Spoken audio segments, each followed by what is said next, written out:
would be to implant in their presence a new organ, an organ like Kundabuffer, but this time having such prop. Bertie said every one of these unfortunates, during the process of his existence, should constantly sense and be aware of the inevitability of his own death, as well as of the death of everyone upon whom his eyes, or attention, rest.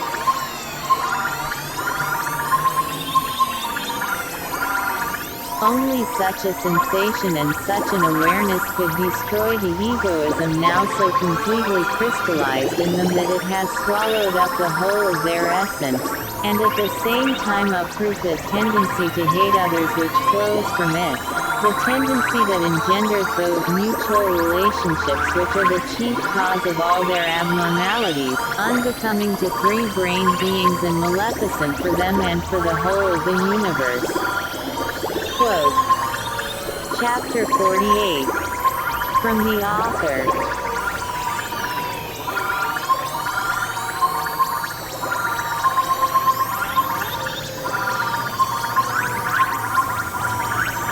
After 6 years of work, merciless toward myself and with almost continuous tense mentation, yesterday I at last finished putting down on paper in a form, I think, accessible to everybody, the first of the 3 series of books I intended to write, and in which I had decided to develop a whole body of ideas, which would permit me to accomplish, first in theory and then in practice, by means I had previously thought out, 3 essential tasks I had set myself by means of the first series, to destroy in people everything that in their false representations appears to exist in reality, or, in other words, to sweep away without mercy, all the rubbish accumulated in human mentation over the ages, by means of the second series, to prepare new constructional material, and by means of the third, to build a new world. Having now finished the first series of books, and following the practice, established on earth long ago, of never concluding any such great undertaking, without what some call an epilogue, others and afterward, still others, from the author, and so on, I also now propose to write something of the kind. With this in view, I read over very attentively this morning the preface I wrote 6 years ago, entitled The Arousing of Thought, in order to take suitable ideas from it for what might be called a corresponding, logical fusion, of that beginning with this conclusion I am now about to write. While reading that first chapter, which I wrote only 6 years ago, but which gave me the sensation of having been written long ago, a sensation that is now in my common presence undoubtedly because during those years I had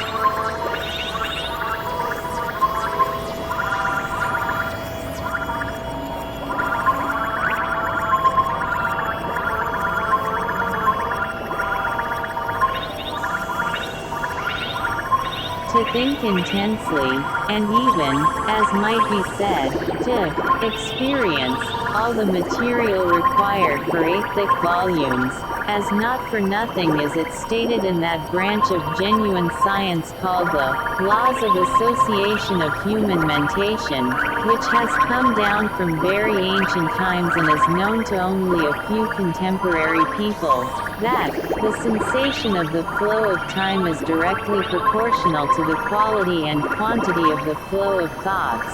Well then, while I was reading that first chapter, which, as I said, I had thought about deeply from every aspect and experienced, almost exclusively under the action of my voluntary self-mortification, and which, moreover, I had written at a time when the functioning of my entire whole, a functioning that engenders in a man what is called the power to manifest himself by his own initiative, was utterly disharmonized, that is, when I was still extremely ill from the effects of an accident that had occurred to me not long before, consisting in a charge and crash of my automobile at full speed into a tree, standing silently, like an observer and reckoner of the disorderly passage of centuries, on the historic road between the world capital of Paris and the town of Fontainebleau. A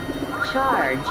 which, according to any sane human understanding, should have put an end to my life. Well then, from reading that chapter there arose in me a quite definite decision.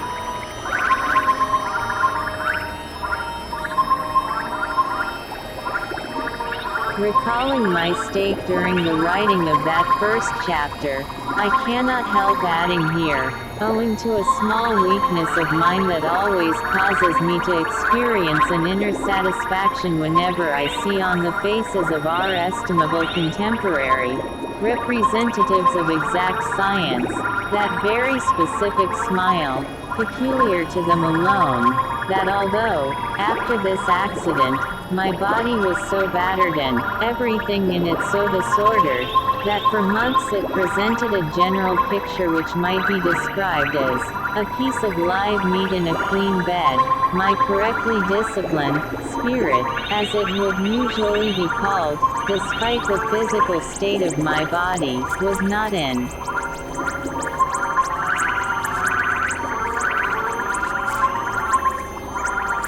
the least depressed, as it should have been according to their notions. On the contrary, its power was even increased by the intense excitation that had been aroused in it just before the accident by my repeated disappointment in people, particularly in those who devote themselves to what they call science, and by the disillusion caused me by that ideal which had gradually been formed in my common presence, thanks chiefly to a commandment inculcated in me in my childhood, which affirms that the highest aim and sense of human life is the striving for the welfare of one's neighbor, and that this is attainable only through the conscious renunciation of one's own.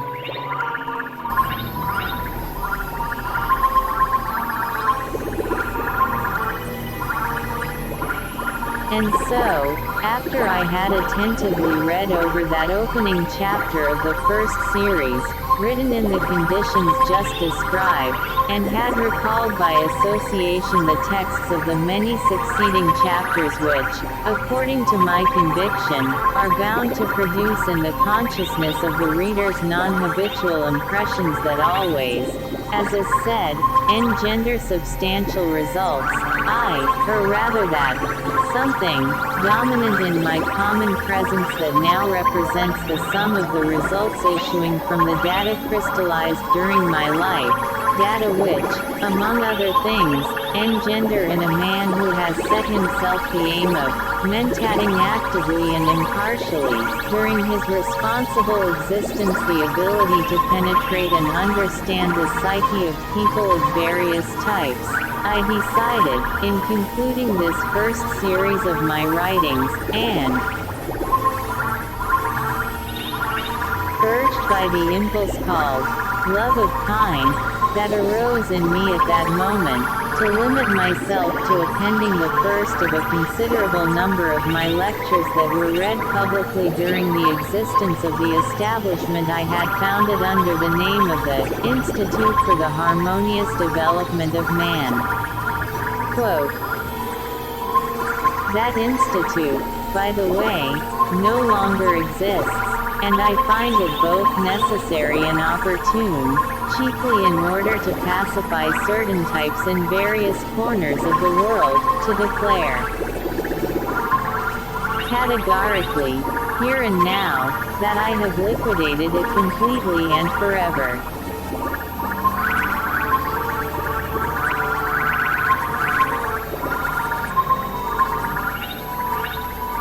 It was with an impulse of inexpressible grief and despondency that I was constrained to make the decision to liquidate this institute, and also everything organized and carefully prepared for the opening, the following year, of 18 branches in different countries. In short, to abandon everything I had previously created with almost superhuman labor,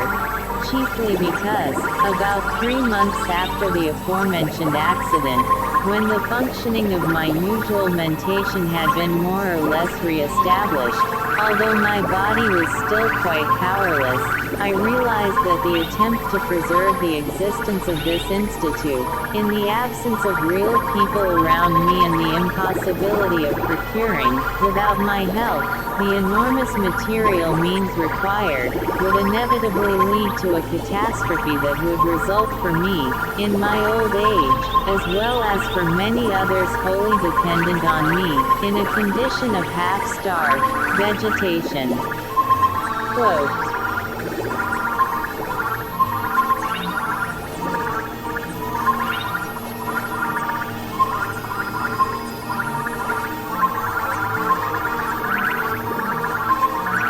the lecture I propose to add as a conclusion to this first series was read more than once during the existence of the Institute by my pupils of the first rank, as they were then called. Certain of them, by the way, as it later turned out to my sincere regret, showed a predisposition in their essence to the swift transformation of their psyche into the psyche called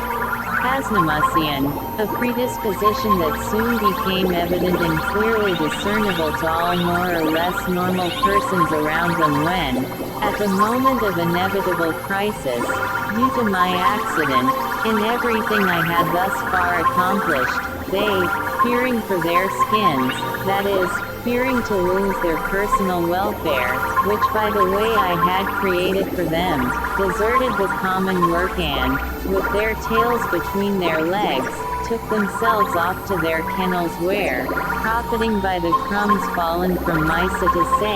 idea table, they opened what I would call their Schatzermacher workshop booths, and, with a secret feeling of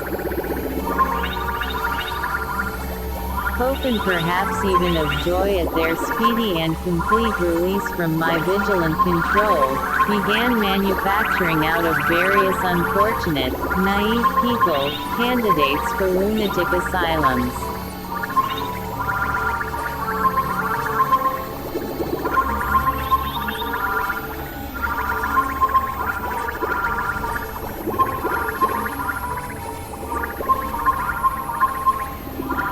I have chosen this particular lecture because when I first began to spread the ideas I wished to introduce into the life of people, it was specially composed here in Europe to serve as the introduction or, as it were, threshold, to the complete series of lectures, the totality of which alone can make clear in a form accessible to everybody the necessity, and even the unavoidable obligation, of putting into practice the immutable truths I have elucidated and established in half a century of active work, day and night, and also to prove that it is actually possible to employ these truths for the welfare of people. And furthermore, I chose this lecture because, happening to be present at the large gathering where it was last read publicly, I made an addition to it which fully corresponds to the hidden thought introduced by Mr. Beelzebub himself into his so to say, concluding Korg, an addition which, by illuminating once more that supreme objective truth, will in my opinion enable the reader to perceive and assimilate it as befits a being who claims to be made in the image of God. Quote, Lecture I. The diversity, according to law, of the manifestations of human individuality. Last read at the Neighborhood Playhouse in New York, January 1924. The investigations of many scientists of past ages, and also the data obtained at the present time by means of the quite exceptionally conducted research of the Institute for the Harmonious Development of Man according to the system of G.I.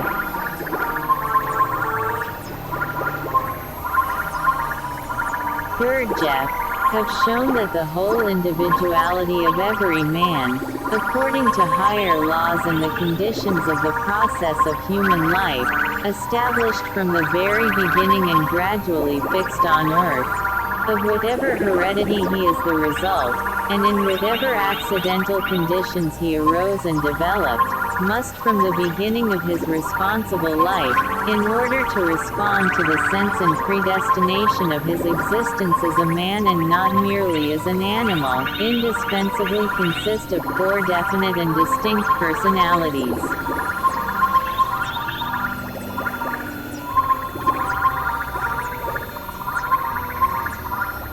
The first of these 4 independent personalities is nothing other than the totality of the automatic functioning proper to man, as to all animals, the data for which are composed, on the one hand, of the sum total of the results of impressions perceived since birth from all the surrounding reality, as well as from everything intentionally implanted in him from outside and, on the other hand, of the result of the process, also inherent in every animal, called daydreaming, and this totality of automatic functioning most people ignorantly call consciousness, or, at best, thinking. Quote,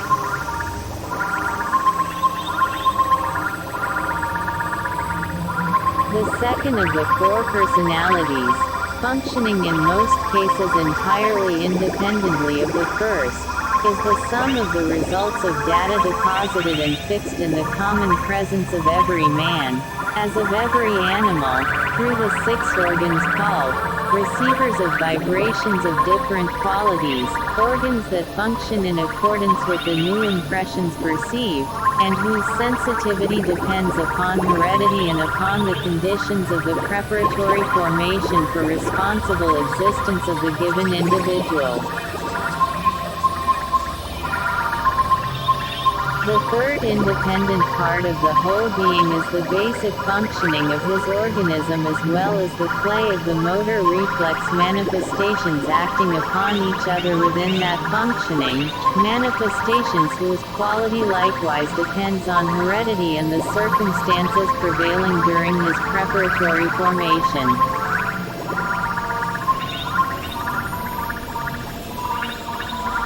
And the 4th personality, which should also be a distinct part of the whole individual, is none other than the manifestation of the totality of the results of the already automatized functioning of the 3 enumerated personalities separately formed and independently educated in him.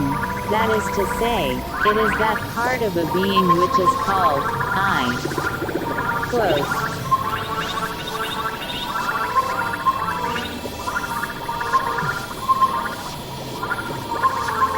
in the common presence of a man, for the spiritualization and manifestation of each of the 3 separately formed parts of his entire whole there is an independent center of gravity localization, as it is called, that is to say, a brain, and each of these localizations, with its own complete system, has for the totality of its manifestations its own peculiarities and predispositions proper to it alone. Consequently, in order to make possible the all-round perfecting of a man, a corresponding, correct education is absolutely indispensable for each of these 3 parts, and not such a treatment as is given nowadays under the name of education. Only then can the I that should be in a man be his own I.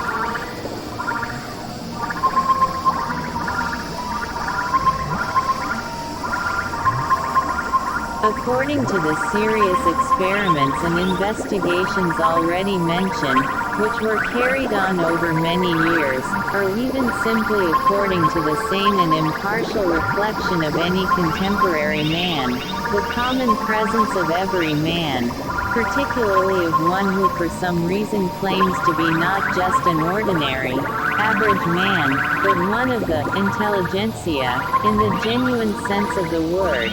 should consist of all four of these distinct and quite definite personalities, and each of them should be developed in a corresponding way so that during his responsible existence the manifestations of these separate parts will harmonize with one another. To illustrate more clearly the diversity of origin and nature of the personalities manifested in the general organization of a man, and also to underline the difference between the I that should be in the common presence of a man without quotation marks, that is, a real man, and the pseudo-I.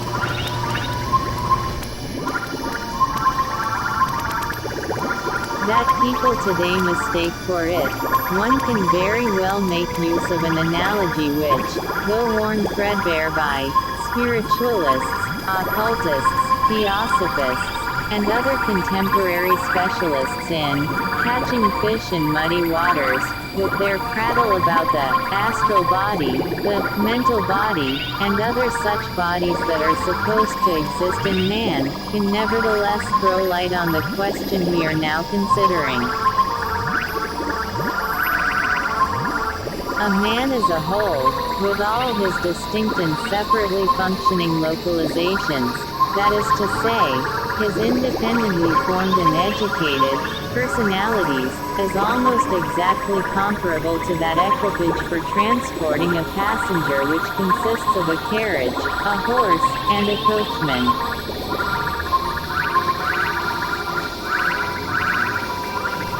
It must be remarked, to begin with, that the difference between a real man and a pseudo-man, that is, between a man who has his own I, and one who has not, is indicated in this analogy by the passenger sitting in the carriage in the first case. That of the real man, the passenger is the owner of the carriage, and in the second case, he is merely the first chance passerby who, like the fare in a hackney carriage, is continually changing.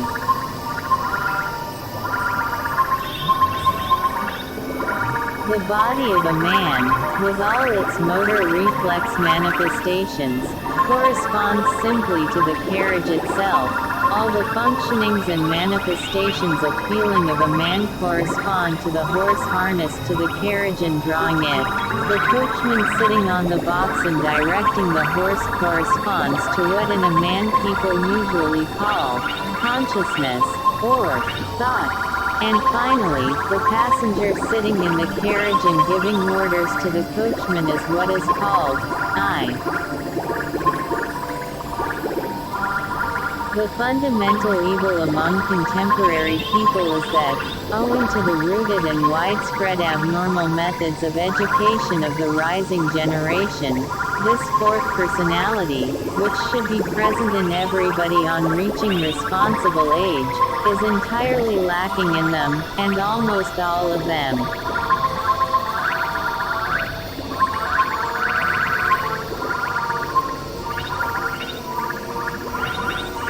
consist only of 3 of the enumerated parts, which, moreover, are formed arbitrarily of themselves and anyhow. In other words, almost every contemporary man of responsible age consists of neither more nor less than a hackney carriage, and what is more, a broken down carriage that has long ago seen its day, a crock of a horse, and on the box, a tatterdemalion, half asleep, half-drunk coachman, whose time designated by Mother Nature for self-perfection passes in fantastic daydreams while he waits on a corner for any old chance passenger. The first one who happens along hires him and dismisses him just as he pleases, and not only him but also all the parts subordinate to him.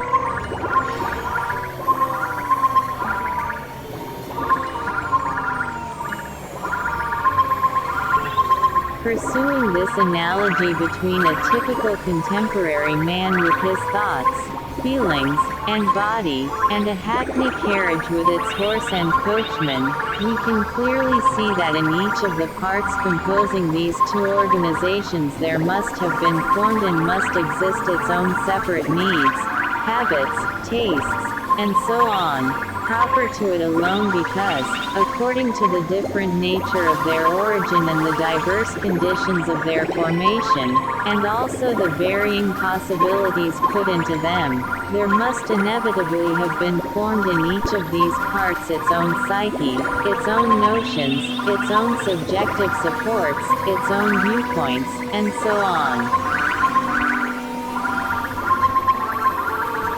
The whole sum of the manifestations of human thought, with all the inherencies proper to its functioning and with all its specific characteristics, corresponds in almost every respect to the essence and manifestations of a typical hired coachman.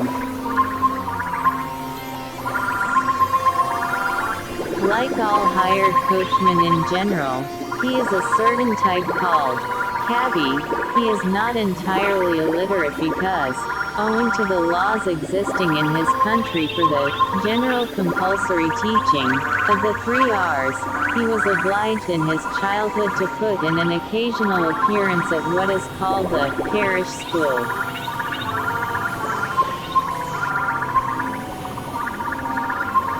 Although he himself is a country boy and has remained as ignorant as his fellow rustics, yet rubbing shoulders, thanks to his profession, with people of various positions and education and picking up from them, a bit here and a bit there, a lot of expressions for various notions, he has now come to look down with contempt upon everything smacking of the country, indignantly dismissing it all as ignorance. In short, this is a type to whom one could apply perfectly the adage, too good for the crows, but the peacocks won't have him. He considers himself competent even in questions of religion, politics, and sociology. With his equals he likes to argue. Those whom he regards as his inferiors he likes to teach. With his superiors he is a servile flatterer. He stands before them, as is said, cap in hand. One of his greatest weaknesses is dangling after the neighborhood cooks and housemaids, but best of all he likes to put away a good square meal and to gulp down another glass or two, and then, fully satiated, drowsily to daydream. To gratify these weaknesses of his he regularly steals part of the money his employer gives him to buy fodder for the horse.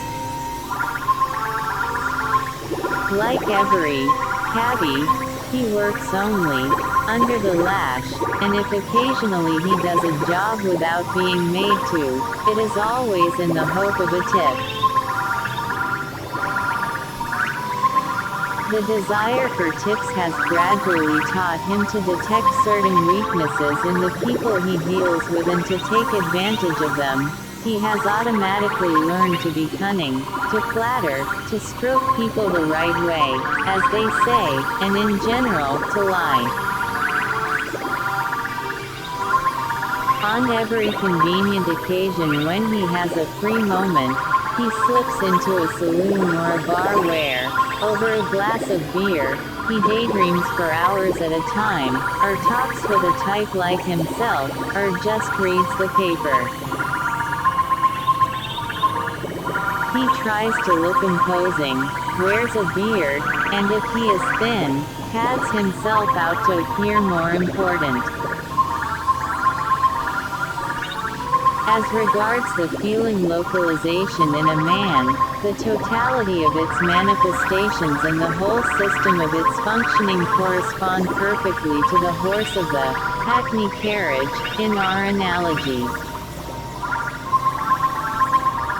Incidentally, this comparison of the horse with the composition of human feeling will help to show particularly clearly the error and one-sidedness of the contemporary education inflicted on the rising generation. The horse, owing to the negligence of those around it during its early years, and to its constant solitude, is as if locked up within itself. In other words, its inner life is driven inside, and for external manifestations it has nothing but inertia. Thanks to the abnormal conditions around it, the horse has never received any special education but has been molded solely under the influence of constant thrashings and vile abuse.